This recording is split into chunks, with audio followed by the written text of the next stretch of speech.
بسم اللہ الرحمن الرحیم۔ السلام علیکم معزز طلبہ کرام، آپ سب کیسے ہیں؟ آج ہم نور الانوار کے سبق نمبر 378 کو پڑھیں گے۔ آج کے ہمارے سبق کا عنوان ہے بعض الفاظ کنایہ سے طلاق رجعی کا واقع ہونا۔ چونکہ گزشتہ اسباق میں ہم یہ پڑھ رہے تھے کہ بعض الفاظ کنایہ کا ہم نے ذکر پڑھا، جیسے انتی بائنون، انتی حرام وغیرہ کا، کہ جن سے طلاق بائنہ واقع ہوتی ہے، چونکہ وہ الفاظ کنایہ ہیں۔ تو ایسی کچھ اور الفاظ ہیں جو ہیں تو وہ الفاظ کنایہ، لیکن ان سے طلاق جب واقع ہوتی ہے تو وہ طلاق رجعی واقع ہوتی ہے۔ ایسا کیوں ہے؟ تو یہ ہم سبق کی تفصیل سے سمجھیں گے۔ آج کے ہمارے سبق کی عبارت الا اعتدتی و استبری رحمکی و انت واحدۃ سے شروع ہوتی ہے۔ تو آئیے اس عبارت کی اس کا ترجمہ کرتے ہیں اور اس کی وضاحت کی طرف بڑھتے ہیں۔ مصنف علیہ رحمہ لکھتے ہیں الا اعتدی و استبری رحمکی و انت واحدۃ، مگر عدت شمار کر اپنے رحم کو پاک کر لے، تو ایک ہے۔ فرمایا کہ استثناء من قوله، یہ مصنف کے قول سے استثناء ہے، حتی کانت بوائن، یعنی ان الفاظ الکنایات کلها بوائن الا هذه الالفاظ الثلاثة فانها رجعیۃ، یعنی کہ الفاظ کنایات کل کے کل بائن ہیں، مگر یہ تین الفاظ اس لیے کہ یہ تینوں الفاظ رجعی ہیں۔ اس کی وجہ کیا ہے؟ لِأَجَلِ وجود لفظ طلاق فیہا تقدیراً، کیونکہ تقدیراً یہاں ان میں لفظ طلاق جو ہے وہ موجود ہے۔ اما فی قولہ اعتدی، برال اعتدی میں کیسے موجود ہے؟ فَلِأَنَّهُ يَحْتَمِلُ اعتداد نعمت اللہ علیہا وَيَحْتَمِلُ اعتداد الحید للفراغ عن العدت، اس لیے کہ وہ احتمال رکھتا ہے کہ اللہ کی نعمتوں کو گننے کا کہا جا رہا ہے، اور یہ بھی احتمال رکھتا ہے کہ حیض سے فراغت کو گننا شمار کیا جا رہا ہے، کہ عدت سے اپنے حیض کو گن لے، دنوں کو گن لے۔ فَإِذَا نَوَى هَذَا يَقَعُ الطَّلَاقُ الرَّجْعِيُّ، پس جب اس نے اس کی نیت کر لی تو یہ طلاق رجعی واقع ہوگی۔ فَإِنْ كَانَتْ مَدْخُولًا بِهَا يَثْبُتُ الطَّلَاقُ اقْتِدَاءً كَأَنَّهُ قَالَ اعْتَدِّي لِأَنِّي طَلَّقْتُكِ، تو پس اگر تو وہ مدخول بہا ہے تو اس کے لیے طلاق بطریق اقتضاء ثابت ہوگی۔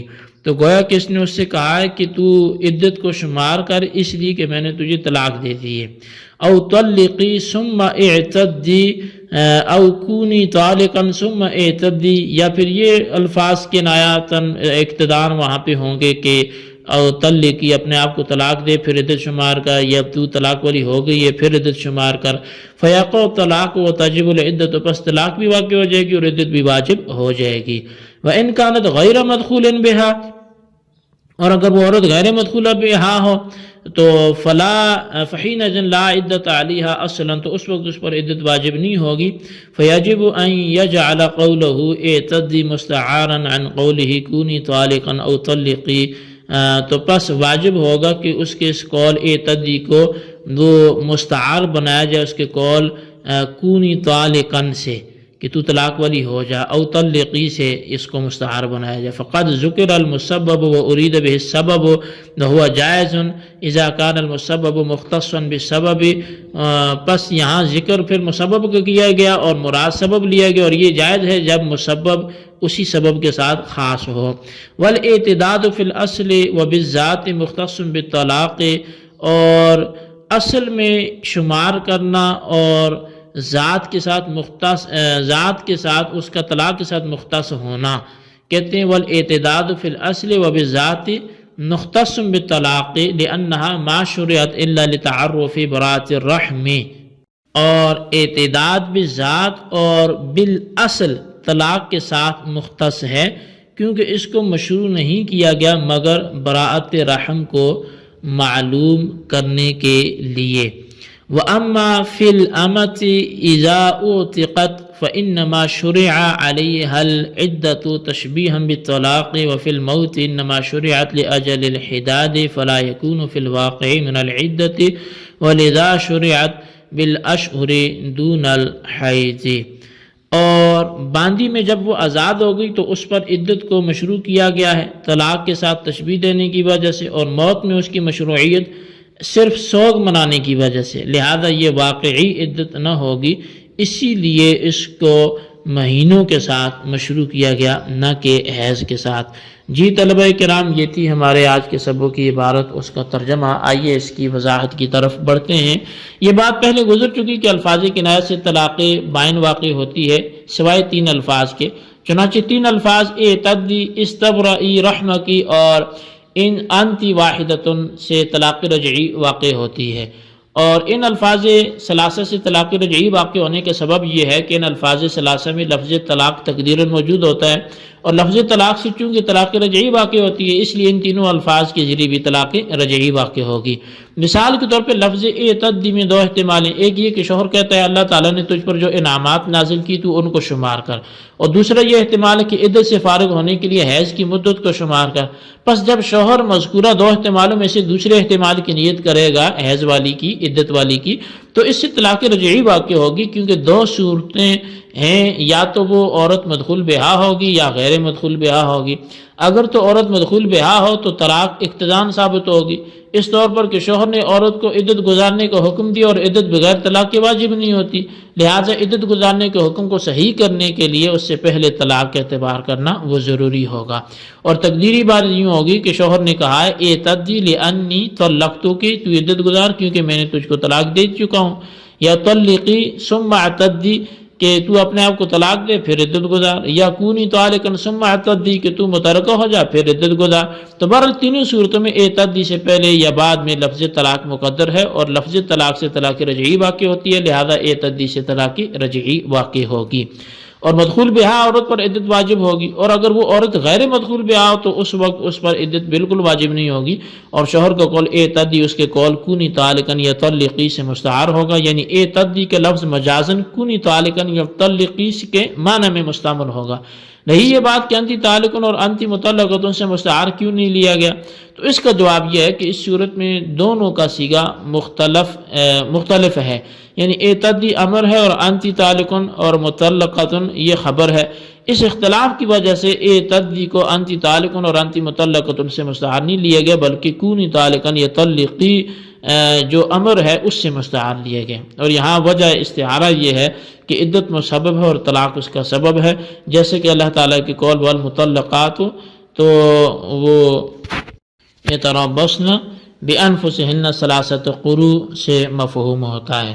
بس مسبب بول کر سبب مراد لی گئی، اور مسبب بول کر سبب مراد لینا یا سبب بول کر مسبب مراد لینا یہی استعارہ ہے اور مجاز ہے۔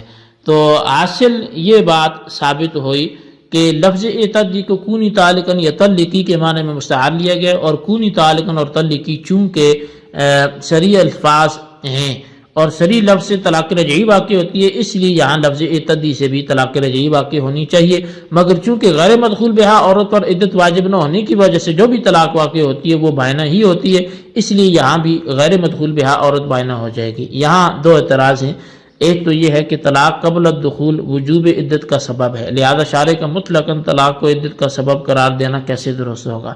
تو اس کا جواب یہ ہے کہ طلاق فی الجملہ عدت کا سبب ہے، یعنی مدخول بہا میں طلاق عدت کا سبب ہے، اور استعارہ میں نفس سببیت معتبر ہے، محل استعارہ میں سببیت کا ہونا ضروری نہیں ہے۔ پس یہاں محل استعارہ یعنی غیر مدخول بہا میں طلاق اگرچہ عدت کا سبب نہیں ہے، لیکن بہرحال دوسری جگہ یعنی مدخول بہا میں طلاق عدت کا سبب ہے، اور استعارہ کے لیے اتنا کافی ہے۔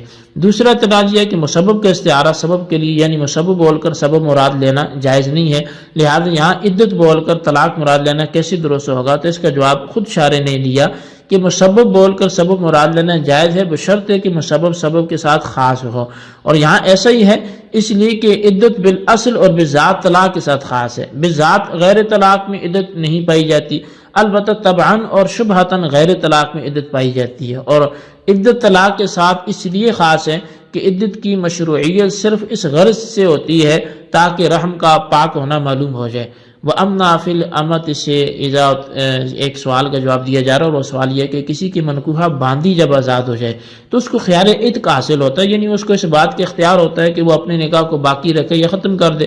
چنانچہ اگر اس باندھی نے اپنے آپ کو اختیار کر لیا اور نکاح کو ختم کر دیا تو اس پر عدت واجب ہو جاتی ہے۔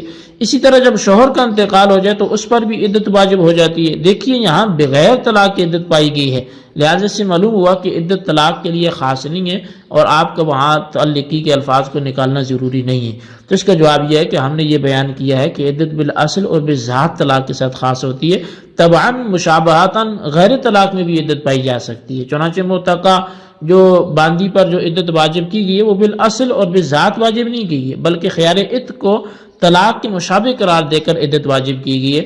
اور موت کی صورت میں جو عدت واجب ہوتی ہے وہ براءت رحم کو معلوم کرنے کے لیے واجب نہیں ہوتی بلکہ سوگ منانے کی غرض سے واجب ہوتی ہے، لہذا یہ واقع میں عدت نہیں ہوگی۔ یہی وجہ ہے کہ عدت موت جو ہے، عدت موت وہ مہینوں کی صورت میں مشروع ہوئی ہے اور حیض کی صورت میں مشروع نہیں ہوئی۔ جی طلبہ کرام، یہ تھی ہمارے آج کے سبق کی عبارت، ترجمہ، وضاحت۔ اس کو اچھی طرح سمجھیں، اس کے خلاصے کو اپنے رجسٹر پر لکھیں، بالخصوص ان سوالات کے جوابات دیں۔ سوال نمبر 1 یہ کہ اعتدی کہنے سے کتنے احتمالات ہیں؟ طلاق کے اختزان وہاں کون کون سے الفاظ موجود ہو سکتے ہیں، ان کو تحریر کریں۔ اور سوال نمبر 2 یہ ہے کہ ذکر سبب مسبب کا کیا جائے، مراد سے سبب لیا جائے، اس کے جائز ہونے کی شرط کیا ہے وہ تحریر کریں۔ اللہ تبارک و تعالیٰ سے دعا ہے جو کچھ ہم نے پڑھا سنا سے یاد رکھنے کی توفیق نصیب فرمائے، آمین بجاہ نبی الامین صلی اللہ علیہ وسلم۔